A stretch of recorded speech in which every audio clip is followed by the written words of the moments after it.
ปลาแห้งปลาขาวแล้วก็ ดำหมดแล้วปิ้งเห็ดไข่พี่น้องเห็ดไข่ที่ตำแจ่วแล้วก็มีปลาแห้งนี่บริเวณว่าจี้เห็ดอย่างได้อันนี้นะ ที่จะแมวไม่ได้กินคนไม่ได้กิน ปลาแห้งปลากระเดิด ตาโด อุ้ยคักๆเดี๋ยวนี้จี้กับคือซีแซ่บนี่ นี่ เพิ่นเฮ็ดเอง เอามาจี้ให้แมวบัดนี้นะ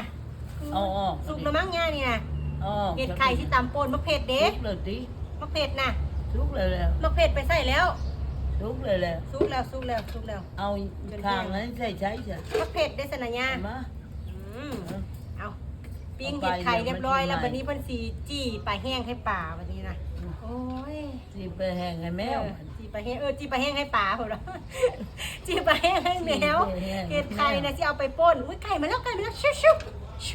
โอ้ยกว่าบ้านนอกไก่ก็สิมาโอนอัวเดี๋ยวมาถ้ากินป่นเห็ดไข่นำกันนะพี่น้องเด้อ พอแล้ว มึงได้ยาไก่นะ